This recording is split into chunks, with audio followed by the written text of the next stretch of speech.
নিজের প্রিয়তমাকে ফোন করে আমরা বলি তোমার হাতে আমার জীবন ন্যস্ত, আর অসুস্থ মা যখন হাজারবার ফোন করেন তখন তিনি উত্তর পান আপনার সন্তানের ফোনটা এখন ব্যস্ত। ঘরে বসে হিন্দি সিরিয়াল আর আইপিএল উপভোগ করার জন্য আমরা প্রতি বছর 250 কোটি টাকা জলে ফেলি। কেন? আমাদের মানসিকতার সমস্যা, সেই জন্যই তো। অথচ নিজের বাবার সাথে কথা বলার সময় ঠিক 59 সেকেন্ডেই লাল বাটনটা চেপে দেয়। প্রতিপক্ষের বক্তারা হয়তো এখন এরও সমস্যার সমাধান দেওয়ার জন্য বলবেন বাংলা লিঙ্ক তো দিচ্ছে 39 পয়সা প্রতি মিনিট, দারুণ অফার, কিন্তু আমরা তো সেটা দিয়ে কথা বলি নিজের প্রেয়সীর সাথে। কেন? বিজ্ঞ প্রতিপক্ষ সেই দুর্বল মানসিকতার কারণেই। স্বামী ছিল, ছেলে ছিল, আজ কেউ নাই, ঘর ছিল, বাড়ি ছিল, আজ নেই ঠাই। তবু খোকা সুখী হোক প্রার্থনা আমার, সাথী হয়ে থেকো প্রভু আমার খোকার। চরম অবহেলা এবং বঞ্চনার শিকার হওয়ার পর আজও এদেশের বৃদ্ধাশ্রমে বসবাসরত শত শত মায়েরা ঠিক এভাবেই নিজের সন্তানের জন্য প্রার্থনা করেন। বিতর্ক চলছে। প্রস্তাবনা বৃদ্ধ পিতামাতার প্রতি দায়িত্ব পালনে অবহেলার মূল কারণ সন্তানের মানসিকতা, এবং যার পক্ষে আমার অবস্থান। মাননীয় সভাপতি, গত 10ই আগস্ট 2017 দৈনিক টাইমস অফ ইন্ডিয়ায় প্রকাশিত হয় এক মর্মান্তিক ঘটনা। চাকরির জন্য আশা সাহানির ছেলে তার মাকে মুম্বাইতে এক ফ্ল্যাটে ফেলে চলে গিয়েছিলেন আমেরিকায়, এবং তিনি 1 বছর ধরে তার মায়ের কোনো খোঁজ নেননি। বিজ্ঞ প্রতিপক্ষ, তার কিন্তু সুশিক্ষা ছিল, তাহলে এখানে বিষয়টা কি আশা করি ব্যাখ্যা করে যাবেন। বিজ্ঞ প্রতিপক্ষ, এখন যদি আমরা এই ঘটনার পর্যালোচনা করি তাহলে আপনারা নিঃসন্দেহে দায়ী করে যাবেন সুশিক্ষার অভাবকে। বিজ্ঞ প্রতিপক্ষ, মোতাহের হোসেন চৌধুরী বলে গিয়েছিলেন যে শিক্ষার রয়েছে দুটো দিক, একটি প্রয়োজন তথা জীবসত্তার এবং অন্যটি অপ্রয়োজন তথা মানব সত্তার। এখন আমরা প্রয়োজনের দিকটা গ্রহণ করে অর্থ উপার্জনে নিজেদেরকে মনোনিবেশ করব, যার ফলে অবহেলিত হবে না আমাদের বৃদ্ধ পিতামাতা, নাকি আমরা অপ্রয়োজনের দিকটা গ্রহণ করে একজন প্রকৃত মানুষ হয়ে উঠবো, সেটা কিন্তু আমাদের মানসিকতার উপরে নির্ভরশীল।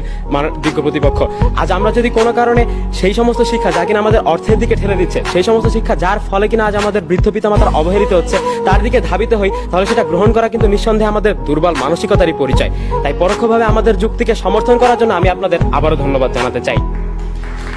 মাননীয় সভাপতি, আমাদের প্রতিপক্ষের বক্তাগণ আজ প্রায় ডজন খানেক সমস্যা স্বীকার করেছেন, যেগুলো হয়তোবা বৃদ্ধ পিতামাতার প্রতি দায়িত্ব পালনে অবহেলার কারণ হয়ে দাঁড়ায়, কিন্তু তা কখনোই অবহেলার মূল কারণ হিসেবে দায়ী হবে কিনা সে সম্পর্কে কোনো সুনির্দিষ্ট ব্যাখ্যা তারা দেখিয়ে যেতে পারেননি, কারণ অবহেলার সংজ্ঞাটাই তো আসে মানসিকতা থেকে। মাননীয় সভাপতি, বাংলাপিডিয়া অনুসারে দেশের প্রায় 67% প্রবীণ নাগরিকই সচ্ছল, এবং এদেশের বৃদ্ধাশ্রমে বসবাসরত প্রায় 88% পিতামাতাকে জিজ্ঞেস করলে জানা যায় যে তাদের সন্তান নাকি সুপ্রতিষ্ঠিত। কিন্তু এই সুপ্রতিষ্ঠিত জনগোষ্ঠী আজ গাড়ি কেনে, বাড়ি কেনে, পারলে নিজের নারীর জন্য দামি দামি শাড়িও কেনে, কিন্তু নারী টান বলতে যা বোঝায় তা তাদের নেই। আর সেজন্যই তো 20 Mbps এর 4G সংযোগ থাকার পরও আজ দেশের বৃদ্ধাশ্রমগুলোতে প্রায় 47% বৃদ্ধ পিতামাতা কথা বলতে না পেরে তাদের সন্তানদের সাথে বছরের পর বছর আর্তনাদ করে।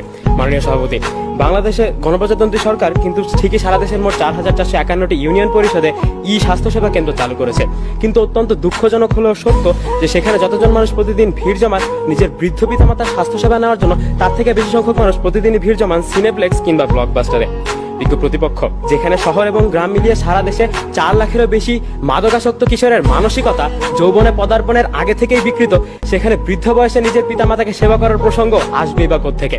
তথ্যসূত্র ডেইলি ইনকিলাব, 10 জুলাই 2017। মাননীয় সভাপতি, মানুষ জাতি বড়ই অদ্ভুত। একই দেহে যখন আমরা পিতামাতা তখন আমরা মহৎ, আর সেই যখন আমরা সন্তান তখন আমরা দুর্জন। বিজ্ঞ প্রতিপক্ষ, নিজের বাবা মাকে সাথে নিয়ে আমরা কয়দিন মার্কেটে যাই? নিজের মায়ের জন্মদিনটা কবে মনে আছে তো? এটা তো কোনো পাঠ্যপুস্তক বই লেখা নেই আশা করি।